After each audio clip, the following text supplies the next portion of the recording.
Nosotros, Sheila Bilker, de la consultora 3.0, Sheila fue una de las que pegó con los pronósticos que daba Massa, que todo el mundo decía, pero ¿cómo puede ser con esta economía, con este dólar, con esto, con lo otro? ¿Cómo estás? Diego, gracias por la invitación.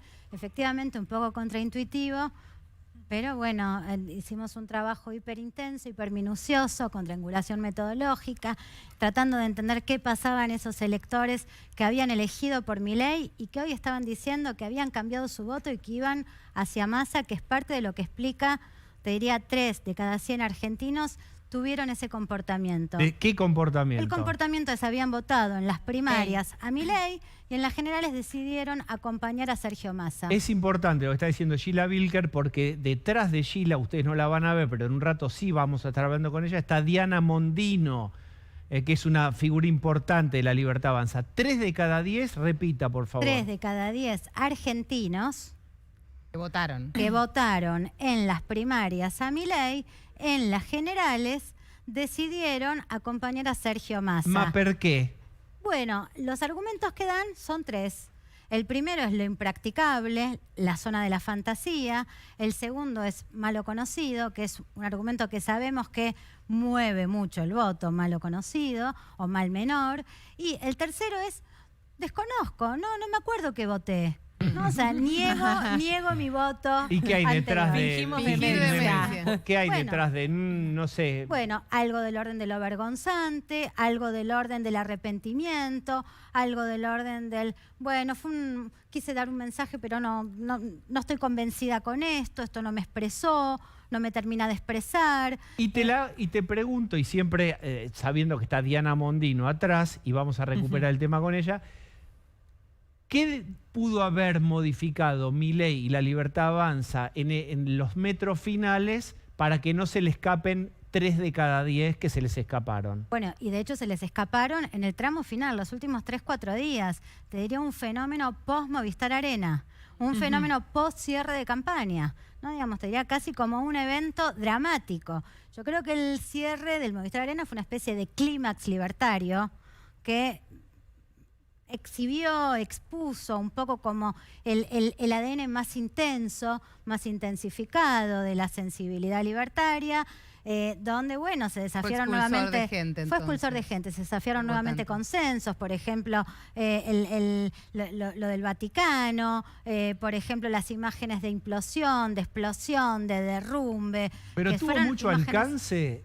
¿Fue tan visto, fue masivamente visto como para que 3 de 10 cambien un voto? Mira, es algo que se venía gestando evidentemente porque nunca los fenómenos, o sea, se aceleran sobre los últimos días en una campaña, pero son resultados, o sea, cosechan lo que pasó en la campaña. Esos días también pasaron las declaraciones de Lemoyne respecto de la paternidad. O sea, hubo varios traspiés sobre el final. Te propongo algo. Analizamos qué pasó en La Libertad Avanza.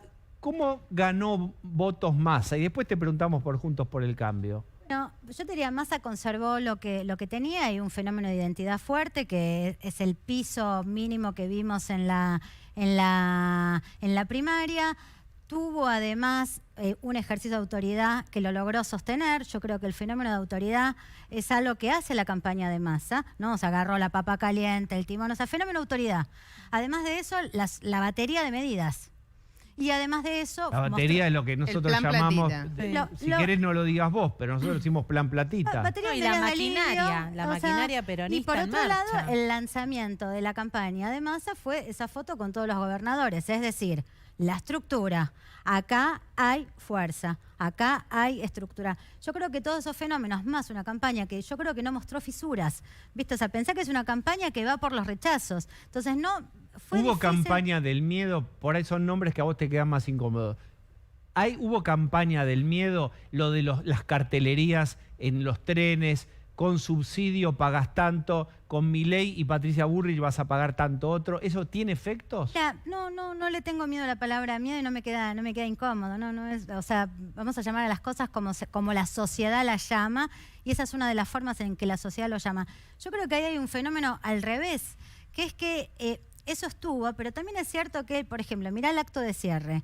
lo que se corrió durante un tiempo importante fue tienen miedo, la casta tiene miedo, el líder diciendo van a correr, tengan miedo, van a correr. O sea, hay una especie de, yo diría, empresa psicopática, donde de un lado te dicen van a tener miedo y del otro lado responden tienen miedo. Este mismo canal puso el Zócalo, en la cobertura puso miedo.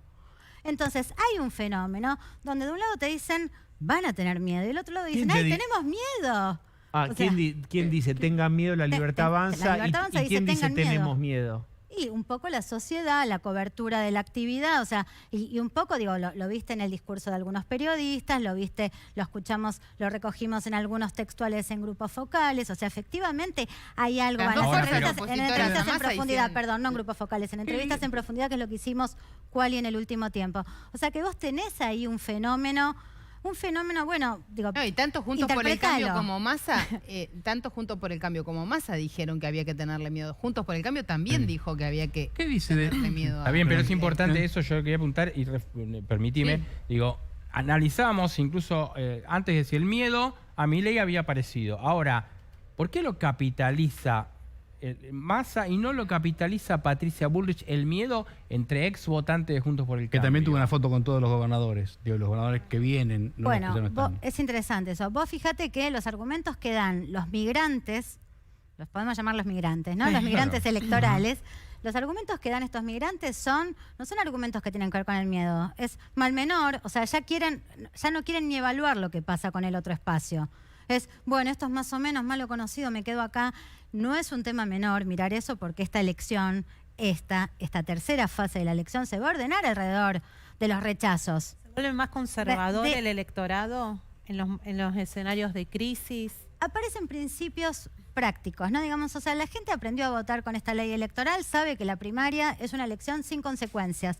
Te permitís hacer cosas en una elección primaria. En una elección general tiene un mayor viso de realidad, porque lo que estás eligiendo es algo que, por ejemplo, los 4 años es un lapso temporal en el que también vivimos. Así como, arranca un nuevo año, también 4 años es una especie de ciclo, ¿no? Pero Digamos, tienen peso, evidentemente hemos visto que tienen peso las PASO. Digo, cuando Macri pierde las PASO por mucho, eso cambia totalmente el panorama. Cuando Milei sale primero en estas PASO, también cambia mucho todo el nivel de expectativas. Yo te voy a O sea, decir algo. No, y después no es de las gratis. dos pasos hubo una devaluación en ambos casos. Sí, yo, ¿sabes qué creo, Osvaldo? Creo que ahí hay un fenómeno que es que cuando la gente va a votar, sabe que es una elección sin consecuencias.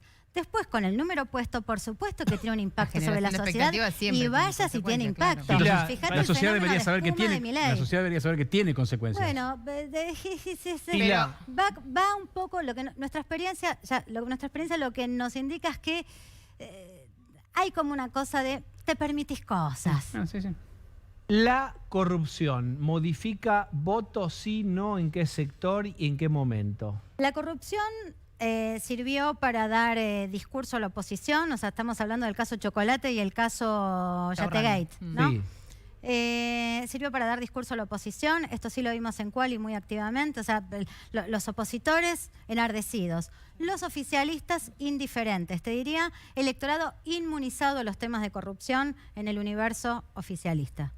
Contundente tu respuesta. Entonces, finalmente te digo, ahora te está mirando gente de Juntos por el Cambio. Yo contaba que Waldo Wolf está invitando a votar a Libertad Avanza, ya Pablo de León, el caso de Iguacel. ¿Qué pensás que puede hacer Juntos por el Cambio? ¿Se van a dividir radicales? ¿Sí, no? ¿Qué se jugaría Macri si dice sí, apoyo? ¿O Patricia Bullrich si dice sí, apoyo? ¿Cómo lo ves estratégicamente? ¿O Bueno, no apoyo? Creo que están en un atolladero que es muy difícil imaginar que no haya una ruptura, una eclosión dentro de la coalición. Lo único que podría llegar a preservarlos es la libertad de acción, porque ahí adentro, digo, imagínate, Claro. mira, pongamos el foco en el mundo pro, ya tenés halcones y palomas. No me imagino a Larreta diciendo vamos a acompañar a Milei, de quien le dijo, gusano, te voy a reventar, te voy a aplastar, no me acuerdo. Sí, sí. Patricia Bullrich, La Cristina rata. Montonera. A Patricia Bullrich, asesina Montonera. Digo que también es una dificultad no solo para la alianza de los dirigentes, sino también para los propios electores, porque Claro. a ningún elector le gusta que le digan que estuviste dispuesto a votar a alguien que es una asesina, que además es mentira, ¿no? Por supuesto, esto hay que también aclararlo, pero está en juego eso. Entonces es tanto el vínculo con los electores como el vínculo con los actores políticos. Los dos fenómenos son complicados. En el caso del radicalismo, también. Entonces es parte de la dificultad que hoy tiene el universo Milei para el... Ahora, Sheila, perdón. Para esta reconfiguración, ¿no? El tema del debate lo miramos y la verdad que tuvo mucho. Nosotros también analizamos que mucha gente lo estaba mirando, no solo el primero, sino que el segundo generó interés. Pero, por lo menos digo, yo me hago cargo de lo que yo dije. Yo vi una Patricia Bullrich más aguerrida y mejor que en el primero, y un Massa que algún golpe le entró en términos de discusión. Coincido. Pero la verdad que los votos no mostraron nada de eso. Y la verdad que si podemos ver algo del debate... Más, Bregman hizo un buen debate y perdió votos, pero el que sumó fue Schiaretti, que se hizo conocido con el chiste de Córdoba y duplicó los votos, si no me equivoco, de las PASO. Digo, ¿qué pasa con el debate? ¿Ya venía gastado Juntos por el Cambio el debate? A ver, te quiero decir dos cosas. Analizar un debate no es solamente si estuvo un poco mejor, un poco peor. Es cierto que Bullrich remontó mucho una escena que había sido realmente muy caótica, muy mala. Es cierto, remontó. También es cierto que en los dos casos terminó con una situación de enfermedad. El ojo, la gripe, la no sé. ¿Viste? Hay que... hambre, desafío, estar al otro día, no enfermarse, también es parte del liderazgo. No leer también es parte del liderazgo. Por eso también pienso cómo fueron los discursos de cierre este domingo, ¿no? Digamos, o sea, la sociedad necesita que se le hable de modo directo, cara a cara, no la lectura balbuceante de un paper que no sabes quién escribió. Vínculo, el líder con su elector, vínculo, horizontalidad. Escucha, tenés dos consejos para dar gratis. Si les gusta, los que te están escuchando te contratan. Dale un consejo a Massa y otro a Milei. El primero es gratis. No me pongas en esa situación. Decí algo que te parezca. Son juegos, estratégicas. Dale. A ver, lo que va a ordenar un poco esta elección es el error.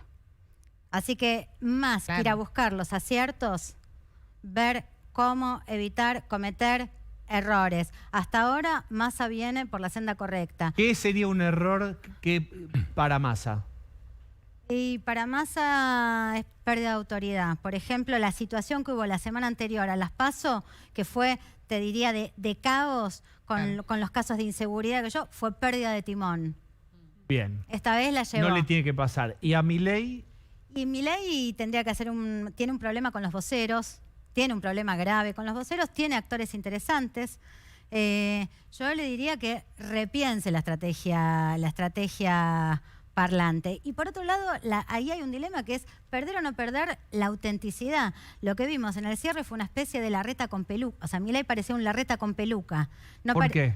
Y porque lo vimos leer un paper escrito por un asesor que parecía asesor del mundo de Juntos por el Cambio, balbuceante. Entonces era él con sus pelos, con su elemento volcánico, pero al mismo tiempo diciendo algo que...